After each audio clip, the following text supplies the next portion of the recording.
Hey guys, I'm Dav, and today I'm back with more Total War Warhammer online action. So we are playing as the Warriors of Chaos, as you can see from Sigvald in these mirror guard here, and we are facing up against Bretonnia. I'll put it in slow motion since we're jumping right into the action here. You can see I've got these two Marauder Horsemen with throwing axes running away from this heavy force here. In the main line we've got three Chaos Marauders, just regular old Marauders, with of course two Forsaken on each flank, one of them being the Demon Spew. We've also got two Chaos Warriors with halberds. Back here in the woods, I've also got hidden Chaos Knights with lances, as well as one Chaos Sorcerer Lore of Death with just Spirit Leech and Fate of Buna. So looking to do some direct damage magic shenanigans. For my opponent, he has this main line here of Men-at-Arms with shields, as well as one Men-at-Arm with polearm on each flank, two Peasant Bowmen, a Paladin here for morale support, the Companions of Quenelle, which are always a good choice. Definitely one of the more cost-effective regiments of renown for Bretonnia. They do have the Blessing of the Lady, as well as the heavy armor piercing, fire resistance, physical resistance, all sorts of good stuff. Immune to psychology. Are they also immune to vigor? I'm not sure.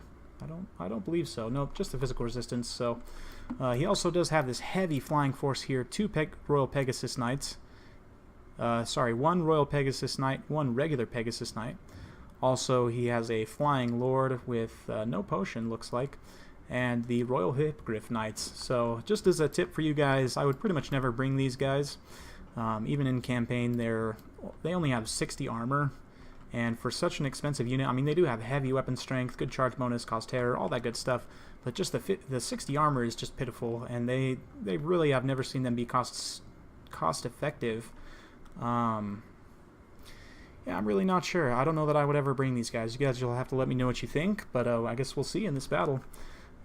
Here I'm just screening, well, not really trying to screen. I was trying to run away with both of them, but they did manage to catch one of the Marauder Horsemen here, just because Pegasus are faster than light cavalry in general.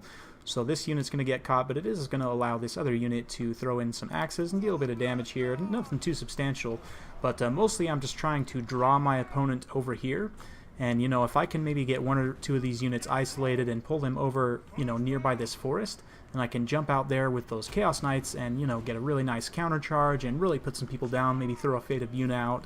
So my opponent's approaching, since I do have a ranged advantage. He seems a bit weird saying that, considering I only have a couple skirmish cav, but it is a bit of a ranged advantage. So now we're going to spring the trap, and these Hippogriff Knights are not going to be able to react in time, and you guys will see, because of them only having 60 armor, they get put down so fast by those Chaos Knights.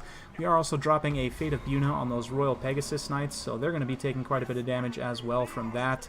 And yeah, I mean, charging in here to Chaos Knights with lances, they'll do a bit of damage, but they're going to take some damage in return. So you can see those Royal Hippogriff Knights already down to only 4 models and pretty much broken at this point.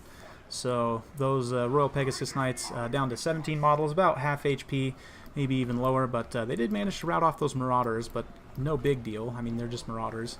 So we are going to try and collapse these Forsaken now. Probably should have done this a bit earlier, but you know, it's all good. This Lord's going to realize he's in a pretty precarious situation and going to get out of here in a big hurry. The Chaos Sorcerer will be able to get in a few attacks as he runs away, but he's not really going to be able to pin him on the ground effectively. These Chaos Knights with lances are still busy fighting a few of these Pegasus Knights. They're down to only 15 models, having taken a major amount of damage there. So very unfortunate. If he had a Lore of Lifecaster, he could fly these guys back and heal back most of their HP, actually. Same with these Hippogriff Knights, but they're down to only 3 models, so about half of their HP could be healed. But yeah, we are just going to try and kind of pull away and just offer this one unit of Chaos Marauders, since they're, you know, pretty much bait anyway. Just let them get shot up by those Peasant Bowmen while we try and outmaneuver here. But realizing my opponent is going to now sit back a bit, we are going to get the advance underway. Having, you know, decisively won, I would say, that that sort of flank engagement, that early engagement. So now we're going to get Marauders charging into these blocks of Men-at-Arms, and they will tear Men-at-Arms to shreds. This is one matchup where Marauders will excel, and Forsaken especially. I mean, they're going to cut these guys to absolute tiny pieces. So this unit of Forsaken's probably in for a bad time up against the Companions of Quenelle. They're going to take heavy armor-piercing damage there. But the Lord's coming in as well. We're now bringing the halberds to support, so these guys don't want to stay in here too long, or else they will get cut down by the halberds. Over here, I could see that he was probably coming in to try and get on these Chaos Knights or this Death Sorcerer, so I just moved them right on top of these halberds. So as these guys move in, they're not going to do a lot of damage, and they will get caught up in the halberds as well. And you can see another Fate of Buna going off, this time targeting the more healthy group of just regular Pegasus Knights. And most of these units are pretty much going to die off here with all this anti-large and armor piercing, and although the Chaos Knights don't have, either of those, they do have great combat stats and just heavy weapon strength in general. They have already got a chevron, so they pretty much paid for themselves. Here in the infantry fight, you can see things are going very well in my favor. Just, these Sigvald was able to get in here on this paladin and just lay a smackdown on him, and the Mirror Guard are in here beating up these men-at-arms, and all the men-at-arms, getting beat up by Marauders. They're getting beat up by the Forsaken, just getting smacked around in general. They're really not liking this, so we're going to bring in these Chaos Knights now and try and finish things off here. Get another Spirit Leech on the Lord, and he's going to charge through and actually get right into the middle of those Chaos Knights, which is not good. All of these forces have now routed, so I'm able to collapse everything onto him, and at that, we're pretty much going to get a chain rout. So, yeah. Interesting army for my opponent. Thought I'd show you guys that one. It's not too often you see a super heavy, Bretonnian Air Force like that. Like usually at most you would see maybe 2 Royal Pegasus Knights. And actually that's what I would recommend is you cut this Royal Hippogriff Knight, get a Royal Pegasus Knight, and cut this other Pegasus Knight. Maybe get just Knights of the Realm or something. I mean, you really, 2 Royal Pegasus Knights is almost too much. But yeah, other than that, not really a lot to say here. Just having some fun with Sigvald, getting some sneaky ambushes with that Death Sorcerer, and those Chaos Knights with lances, man, only 14 kills, but 2 chevrons. I mean, just absolutely great work done. These guys are a very good pick against Bretonnia, in my opinion. The Marauder Horsemen as well, even though they didn't get a lot of damage done, they, forced my opponent to make a mistake there and bring those, those forces over to where I had that ambush set up. So even though they didn't do damage themselves, they're still useful, definitely. Mirror Guard getting 62 kills, 62 peasants. But yeah, very fun build overall. Let's see, should I do one more? Yeah, well, let's do one more. Why not? Let's see.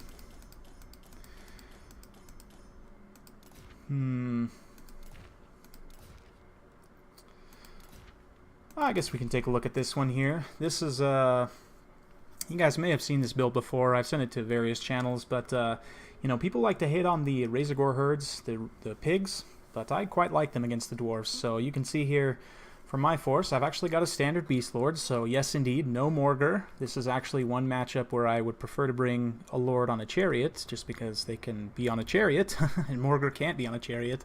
So it makes them very useful, and the standard Beastlord can carry a potion to heal himself, so if he gets caught out, by somebody like Ungrim, he can heal himself, and he's not terrible in that regard.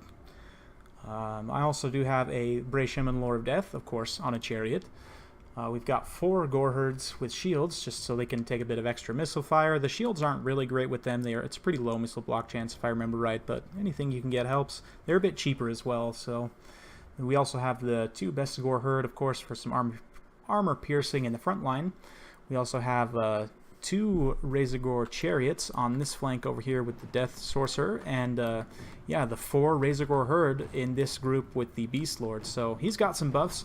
If we look here, we can see he has Apocalyptic Vision, which is 16 leadership and 34 attack, so that's pretty decent, considering that these pigs have fairly low attack in themselves with only, 24, 14 defense, so pretty pitiful stats. But if he can drop that plus 34 attack, it does quite a bit. As well, he also has this Horn of the First Beast,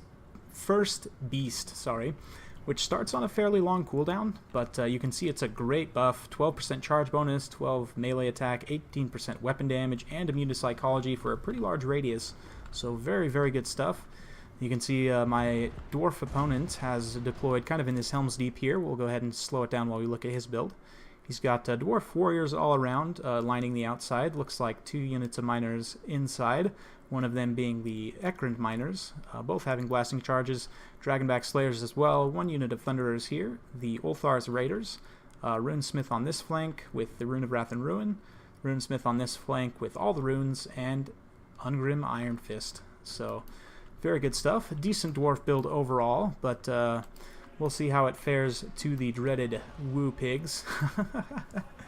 So very fun stuff. It's a bit of a variation. I think the build that I sent, like Heir of Carthage and Turin, wasn't exactly this build. I have modified it a little bit, but yeah, the Death Sorcerer, for those of you curious, is just carrying Soul Blight and Purple Sun. So Purple Sun, you know, it punishes a dwarf player that deploys in a very tight pocket like this. And then, of course, Soul Blight is going to help these non-armor-piercing gore herds trade more effectively against most of these dwarf units. So we have gotten in the flank on this side, and we're going to be dropping that Purple Sun there. You can see these pigs have charged in, and we're going to be cycling out shortly. Beautiful Purple Sun being dropped in the center there, getting right onto those Thunderers, and going to be doing quite a bit of damage. Not anything insane, but it did kind of... Yeah, is it going to circle back around? Maybe it didn't do as much as I thought it did. It did decent damage, but nothing insane. Here, these gore herds have gotten... Or, excuse me, the Harpies got themselves killed, but, I mean, I pretty much sent them in on a suicide mission anyway, so that's okay. Over here, we're trading fairly effectively in the front line. Some friendly fire blasting charges being thrown in there, but no big deal. Over here, we're just continuing to cycle in and out with the pigs, and that's really what you want to do with these guys. They deal their damage on the charge, so you don't want to keep them in sustained combat for too long. You can see them kind of getting axed down by these the Ulthar's Raiders there, but one of them is going to rout off. They do have pretty poor leadership, but they'll rally fairly quickly. And now that we've broken this unit of Dwarf Warriors, we can start getting into the back here. You can see getting onto these Thunderers. This control group over here has just been absolutely wreaking havoc. That Soul Blight going down, allowing these Gore Herds to trade a bit more effectively there, and just continuing to charge in. The Ulthar's Raiders now getting pancaked.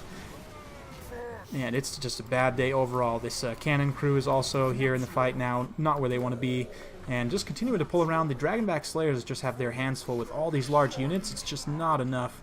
And they did effectively take out one unit of chariots, but I mean, these Razor Gore herds, still fairly healthy overall.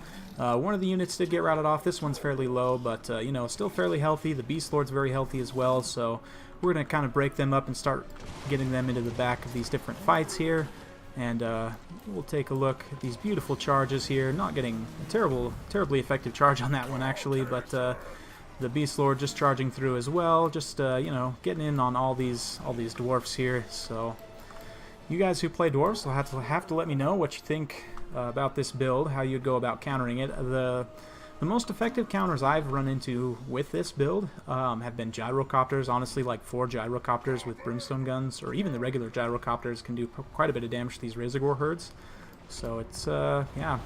It's a tough matchup for the dwarves, for sure. I think the beastmen have a very favorable matchup there, but yeah, not too often you get to see these Razorgore herds, so I like to bring them in this matchup just because they don't see a lot of other use otherwise.